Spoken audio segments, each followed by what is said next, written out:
আমরা সবাই জানি জীবনে অনেক অদ্ভুত ঘটনা ঘটে, কখনো ভালো কখনো খারাপ, কিন্তু মাঝে মাঝে এমন কিছু ঘটে যা আপনার পুরো জীবনটাই পাল্টে দেয়, যা আপনি কখনো ভুলতে পারবেন না। আজকের এই ভাইয়ের সাথেও ঠিক এমনই এক ঘটনা ঘটেছে। এক অদ্ভুত, এত ভয়ঙ্কর, এত অবিশ্বাস্য যে প্রথমে শুনে আপনি ভাবতে পারেন এটা কি সত্যি, কিন্তু এটা একদমই সত্য। আজ আমাদের স্টুডিওতে এসেছেন তানবীর আহমেদ দিহান, যিনি শেয়ার করবেন তার জীবনের সেই ভয়ানক অভিজ্ঞতা। কারণ কখনো কখনো এই ধরনের ঘটনা কারো সঙ্গে ভাগাভাগি না করলে মনটা শান্ত থাকে না। আমি রাহিম এবং আপনি শুনছেন রাহি স্টোরি।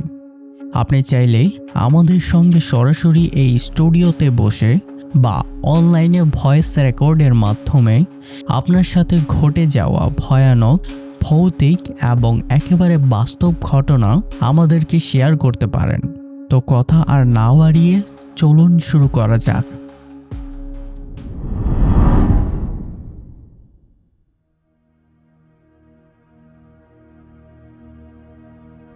হ্যালো, আসসালামু আলাইকুম। আমি আপনাদের মাঝে আছি তানবীর আহমেদ দিহান। তো আজকের গল্পটা হচ্ছে এরকম, জীবনে সবথেকে ভয়ানক একটা দুর্ঘটনা হয়েছে আমার সাথে। তো যে কাহিনী হইতেছে, এটা হইতেছে একটা পরীর সাথে আমার একটা সম্পর্ক হয়েছে। তো প্রতি রাতে যখন আমি শুয়ে থাকি তখন ঘুমাতে পারি না, অনেক সমস্যা হয়ে যায়। তো আমার কাছে এরকমটা মনে হয় যে আমার আশেপাশে কেউ আছে। তো এরকমটা হওয়ার কারণ আমি তখন বুঝতে পারতাম না, এটা অনেক অস্বাভাবিক। তো আমি যখন রাস্তা দিয়ে একা একা কোথাও যাইতাম, আগে ভয় লাগতো না, কিন্তু একটা সময় আসলো তখন আমি বুঝতে পারলাম যে আমার পিছনে কিছু একটা থাকে আর কি। তো শুধু যে পড়ি এরকম না, সাথে আরও দুটো জিনিস আছে, ওইটা আমি সঠিক এখনও অনুমান করতে পারতেছি না। আমার অবস্থা এতটা খারাপ হয়ে যেত, মাঝে মাঝে আমি অস্বাভাবিক হয়ে যেতাম। আমার সাথে কি হইতাছে না হইতাছে আমি বুঝতে পারতাম না। যখনই ঘুমাইতাম ঘুমের ভিতরে মনে হইতো যে কেউ আমার সাথে আছে। তো একটা পর্যায়ে যাই আমি একজনকে দেখাই, উনি আমাকে বলছে যে আমার সাথে কি জানি আছে। তো বিষয়টা আমি তখন এতটা গুরুত্ব দিই নাই, কারণ হইতাছে যে আমি এতটা বিশ্বাস করতাম না। যখন আস্তে আস্তে একটা সময় আসলো, আমার ভিতরে কি জানি একটা অস্বাভাবিক সমস্যা, আমি অস্বাভাবিক আচরণ করতেছি। ঘুমাইলে হলুদ, লাল, নীল বাতির মতো এরকম দেখা যায় ঘুমের ভিতরে। মনে হয় যে আমার আশেপাশে কেউ আছে। তো এটার মানেটা আমি তখন বুঝতে পারি নাই। পরে আমার অনেক সমস্যা হইতো, টাকা পয়সা, আয় উন্নতি কোনো দিক দিয়ে আমি উঠতে পারতেছিলাম না। একটা সময় আসলো আমাকে স্বপ্নের ভিতরে ইঙ্গিত দিতেছে, অনেক কিছু দিয়া, অনেক বিষয় দিয়া ইঙ্গিত দেয় যে তুমি এখানে যাও, ওইখানে যাও, হ্যাঁ তুমি এখানে আসো, আমার কাছে আসো, তোমাকে এটা দেব, হ্যাঁ তোমাকে আমি রাতারাতি বড়লোক বানায় দেব। স্বপ্নের ভিতরে দেখা যাইতেছিল যে আমাকে উনি অনেক কিছু দিতেছে, আর ওনাকে আমি সব সময় পিছন থেকে দেখতাম। তো একজনের সাথে আমি এই বিষয়টা পুরোপুরিভাবে বলছি, হ্যাঁ। তো বলার পরে উনি আমাকে জানালো যে এটা অস্বাভাবিক, এটা নাকি মনের ভুল, কিন্তু প্রতিদিন একই স্বপ্ন দেখা, এটা তো মনের ভুল হতে পারে না। এত সচেতনভাবে চলার পরেও যদি এটা দেখা হয় তখন তো এটা অস্বাভাবিক। তো একদিন আমি রাস্তা দিয়ে হাইটে হাইটে যাইতেছি, হ্যাঁ, আমাদের গ্রামের রাস্তা, নদীর ধারে 3 রাস্তার মোড়। ওইখান দিয়ে যাওয়ার সময় এত সুন্দর একটা পারফিউম নাকি আতর হবে, আমি তা সঠিক জানি না, কিন্তু এরকম ফ্লেভার আমি আমার লাইফে কখনো পাইনি। বাতাসের মাধ্যমে বয়ে বয়ে আসতেছে এরকম সুবাস, মাতাল অবস্থা হয়ে যায়, নেশা হয়ে যাওয়ার মতো এরকম একটা অবস্থা। নদীর ধারে বাঁশ গাছের নিচে এরকম ভয়ানক সুন্দর জ্যোৎস্না ভরা রাত, এত সুন্দর সুগন্ধ ভাইসে আসতেছিল, যা বলার মতো না। আমি কিছুক্ষণের জন্য থমকে গেছি। ওই জায়গাটায় আমি এরকমভাবে দাঁড়াইছিলাম, ওইখানে আমি বুঝতেছিলাম না যে আমার কি হয়ে গেছে। আমি এরকম কেন করতেছি। আমি ওইখানে থাম খেয়ে গেছি, একেবারে রিল্যাক্সে দাঁড়ায় গেছি, আশেপাশে দেখতেছি। হ্যাঁ, আমি আমার অনেক কাছের কাউকে আমি খুঁজতেছি। এরকম কি জানি একটা দেখা দিল, আমি বুঝতে পারলাম না। আমার হুট করে মানে জ্ঞান হারাই ফেলাই। এর কিছুক্ষণ পরে আমার জ্ঞান আসলো। আমি মানে এর ভিতরে আমি আমার জ্ঞান হারায় ফেলছি। জ্ঞান হারায় ফেলার ভিতরে আমি এরকমটা আমার মনে হয়েছে যে আমার আশেপাশে কেউ হাঁটতেছিল। আমি কোনো কিছু বুঝতেছিলাম না। আমার মনে হইতেছিল যে আমি অন্য একটা রাজ্যে চলে গেছি। আমার মনে হইতেছিল যে আমি বাতাসে উঠতেছি, এরকম একটা অচেনা একটা জায়গায় চলে আসছি। আমি নিজেও বুঝতেছিলাম না। এত সুন্দর জায়গা, এত সুন্দর কত কিছু। মানে আমি আমার ভাষায়, আমি তো আপনারা কোনো কিছু মনে করবেন না, আমি আমার আঞ্চলিক ভাষায় কথা বলতেছি, তো এতটা ওইভাবে বলতে পারতেছি না, তো এর জন্য আমি আন্তরিকভাবে দুঃখিত। তো আমার বাস্তব লাইফে যেটা ঘটছে আমি ওইটা আর কি বলতেছি। তো এরকমভাবে মানে আমার কাছে মনে হইতাছে আমি কিছুক্ষণের জন্য আমি জ্ঞান হারাই ফেলাইছি, কিন্তু আদৌ 3 থেকে 4 ঘন্টা এর থেকে বেশি হইতে পারে। এতটুক সময়ের জন্য মানে এরকম অবস্থা। আমার সেন্স ছিল না, আমার এমন অবস্থা হয়ে গেছে। যখন জ্ঞান ফিরছে তখন আমি দেখতে পারলাম যে আমার পুরো শরীর ভিজে গেছে। যে আমার মনে হইতেছিল আমাকে এরকম জায়গা থেকে নিয়ে আসছে, যে সাগর থেকে আমাকে উঠাই নিয়ে আসছে। শরীরে মিষ্টি মিষ্টি একটা ঘ্রাণ, যা বলার ভাষা নাই। আমার সেন্স ছিল না, শরীরের যত অঙ্গ ছিল পুরাই গঠন চেঞ্জ। আমার মনে হইতেছিল যে আমার সাথে কি হইল। তো এই নিয়ে ওই রাতে আর ঘুমাইতে পারি নাই। শরীরে অনেক ব্যথা ছিল, শরীরের অবস্থা অনেক খারাপ ছিল। তো এর কিছুদিন আর কোনো সমস্যা হয় নাই।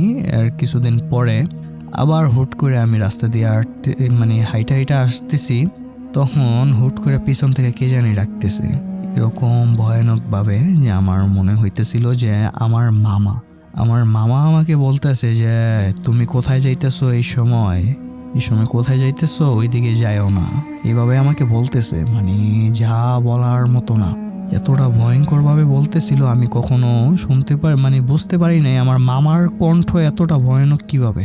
তো আমি তখন আর পিছনে তাকাই নাই, বাসায় গেছি। বাসায় যাওয়ার পরে গ্রামের যে বাড়ি, তো আমাদের বাসা তো মুন্সিগঞ্জে। তো মুন্সিগঞ্জের ভিতরে এরকম অনেক হইয়া থাকে টিনের ঘর। হ্যাঁ, তো টিনের ঘর আমাদের।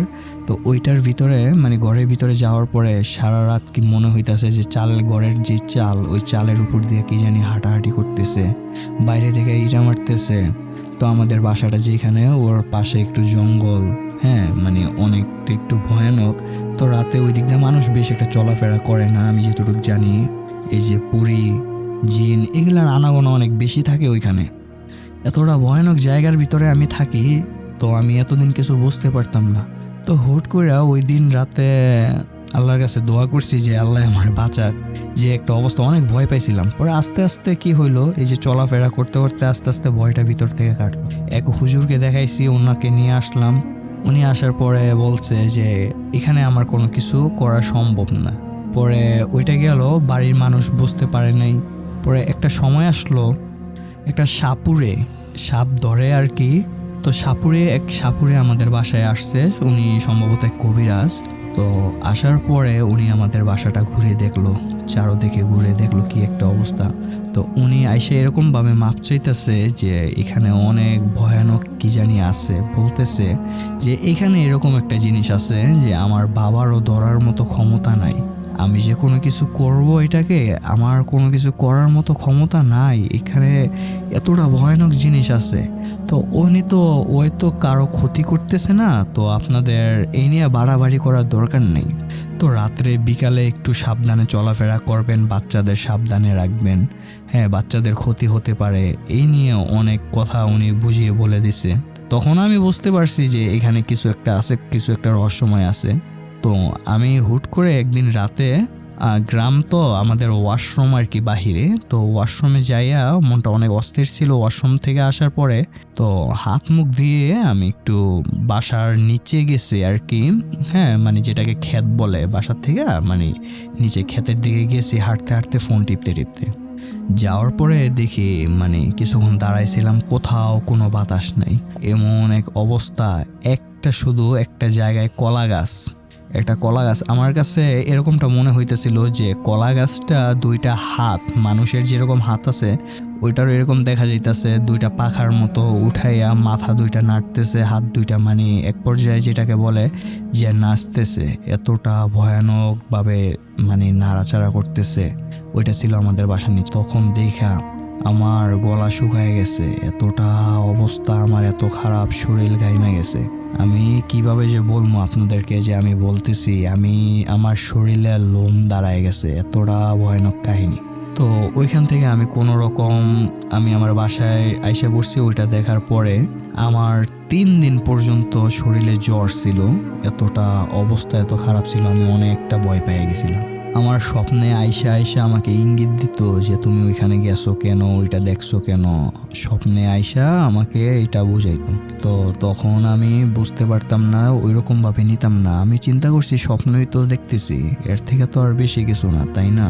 তো একদিন স্বপ্নর ভিতরে আমাকে দেখাইতেছে যে এই জায়গায় এই জিনিসটা আছে, মানে একটা ঝুমকার মতো। ওইটা কখনো দেখি নাই আর কি, একটা ঝুমকার মতো ছিল। ওইটা আমাকে দেখাইছে যে এরকম জায়গায় আছে। তো আমি ওইখানে চলে যাই যে জায়গাটা দেখাইছে। যাওয়ার পরে আমি আসলে ওই জিনিসটা পাই, আমি আর কাউকে বলি নাই ওইটা। তো ওইটা পাওয়ার পরে আমি সাথে সাথে আমাদের এক ইমাম আছে, ওনার কাছে যাই। যাওয়ার পরেও ওনাকে বিষয়টা খুইলা বলি। তো ওনাকে বিষয়টা খুইলা বলার পরে উনি কি করলো, আগুন ধরাইয়া ওইটাকে পুইরা ফেলাইলো। আয়াতুল কুরসি আর কি জানি পড়ছে, পুইরা ফেলাইছে। তো আমার স্বপ্নে আবার আসছে, আয়শা বলতেছে যে আমি কি কাজটা ঠিক করছি, এত বড় ক্ষতি কেন করছি, আমাকে নাকি ছাড়বে না।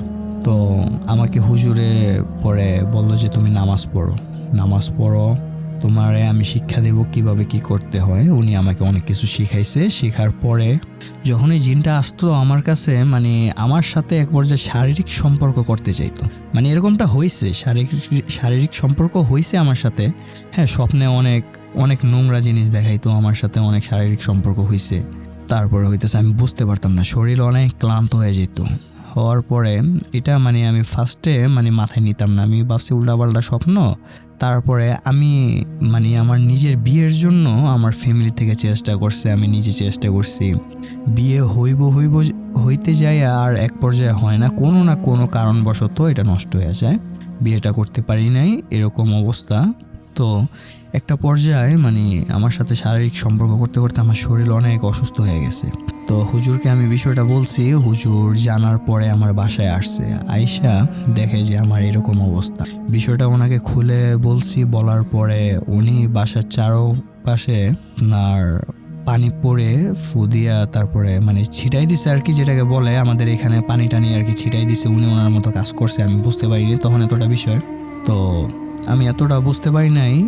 তখন আমাকে বলছে যে তুমি আমার সাথে চলো। যাওয়ার পরে উনি আমাকে অনেক কিছু শিখাইছে। শেখানোর পরে আমি ওই পরীকে আস্তে আস্তে নিজের আয়ত্তে আনছি, নিজের শরীর বন্ধ করে নিজের আয়ত্তে আনার পরে মানে এত সুন্দর একটা মানে সুবাস বাইসে আসতেছিল। আমি যে জায়গায় ছিলাম ওই জায়গায় যখন ওনাকে আমি নিয়ে আসি, আমার কাছে যখন আসার পরে ওইটা মানে কি বলবো, এতটা ভয়ানক, মানে যা বলার মতো না। এখন কথা হইতেছে যে উনি আমার কাছে আসছে, আয়শা বলতেছে যে আমি কি চাই, আমি এর কাছ থেকে কেন দূরে থাকি, কি সমস্যা, আমাকে কাছে পেতে চায়, আমি কেন কাছে যাই না। পরে আমি বললাম যে তুমি আমার কাছে কি চাও। হ্যাঁ, হুজুর আমাকে যেভাবে শিখাই দিছে ওইভাবে আর কি বলছি যে তুমি আমার কাছে কি চাও। হ্যাঁ, আমি তোমার কি ক্ষতি করছি, আমার পিছনে কেন এইভাবে লাগে আছো তুমি। পরে আমি বলছি যে আমার পিছনে কেন তুমি লাগে আছো, কি করছি তোমার। বলছে যে মানে বিষয়টা পুরোপুরি জিজ্ঞাসা করছি যে কোন জায়গা থেকে আমার পিছনে কেন লাগছে, আমি কি করছি, ওনার কি মানে কি দেখে আমার কাছে আসছে। তো আমাকে বলতেছে যে আমি ওই দিন একটা আতর দিছিলাম, আতর দেওয়ার পরে ওই সুবাসে নাকি উনি প্রেমে পড়ে গেছে। ওইটা আমি প্রায় সময় দিতাম, আমি বুঝতে পারতাম না। আর এক পর্যায়ে নাকি আমাকে পছন্দ করছে। তো আমাকে পছন্দ করছে যেভাবে হোক, মানে একটা অবস্থা হয়ে গেছে, অনেক কাহিনী হয়ে গেছে, শারীরিক সম্পর্ক আমার সাথে হয়ে গেছে, কিন্তু আমি এটা বুঝতে পারি নাই, এতটা ভয়ানক ছিল। তো আমি জিজ্ঞাসা করলাম যে কি চাও তুমি। উনি আমাকে বলছে যে আমাকে নিয়ে চলে যাইতে চায়, আমাকে নিয়েও পরীর রাজ্যে নিয়ে যাবে আমাকে। তো আমি তো যাব না, পরীর রাজ্যে যদি একবার ঢুকে ফেলাই আমাকে নিয়ে পরীর রাজ্যে চলে যেতে চায়। আমি তো যাইতে চাই না, কারণ হইতাছে ওই রাজ্যে একটা মানুষ যখন একবার ভিতরে ঢুকে ওই রাজ্যের, তো ওইখান থেকে ফিরা অসম্ভব, ওইখান থেকে কখনো ফিরা যায় না। আমি যেটুকু শুনছি হুজুর বলছে যে তোমাকে নিয়ে যাইতে চাইবো, তো আমি তো আর ওইখানে যাইতে চাই নাই। আমার অবস্থা অনেক খারাপ করে ফেলাইছে, ওই পরীটাকে বশ করছি, ওর বিষয়ে অনেক কিছু জানছি। তো আমাকে বলছে যে কখনো যদি ওর প্রয়োজন হয় আমার, উনি অ্যাঞ্জেল নাম্বার দিছে, যেমন 111777999 এরকম অনেকগুলা অ্যাঞ্জেল নাম্বার দিছে। এগুলা স্মরণ করে যদি ওনাকে ডাকি, এগুলা হইতাছে অনেকটা ভয়ানক। এই অ্যাঞ্জেল নাম্বারগুলো বলা ঠিক না, তারপরে বললাম এগুলা এতটা ভয়ানক, একটা পরীরে জখম করার জন্য যথেষ্ট। আর আমার সাথে যেটা ছিল ওইটার নাম ছিল শিলাদ জিন, ওইটা ছিল একটা মেয়ে জিন, তো ওইটাকে পরী বলি আর কি। ওই শিলাদ জিন এতটা পাওয়ারফুল, এতটা শক্তিশালী, এরাই যদি ওই শিলাদ জিন এতটা শক্তিশালী পাওয়ারফুল, এরাই যদি হাত করা যায় দুনিয়ার অনেক কাজ করানো যাবে এরকম একটা। কিন্তু আমি যখন বিষয়গুলো বুঝতে পারার পরে ওকে আমি ছেড়ে দিছি। যদি এরা আমার কাছে রাখি, আমার জীবনে কোনো না কোনো বিনিময় দিতে হইব, একদিন হইলেও দিতে হইব। একটা সময় আসবো তখন আমি কন্ট্রোল করতে পারবো না, অনেক সমস্যা। তো অনেক কষ্টে আমি এটার কাছ থেকে বাইচা ফিরছি। হুজুর ছিল, কিন্তু তারপরও আমার পিছন ছাড়ে না। ওর সাথে আরো 2 জন ছিল, তো সবাই দেখতেছিল, সবাই আমার বাসার ফ্যামিলির সবাই জানতে পারছে। বিষয়টা জানার পরে এক কবিরাজের কাছে নিয়ে যায়।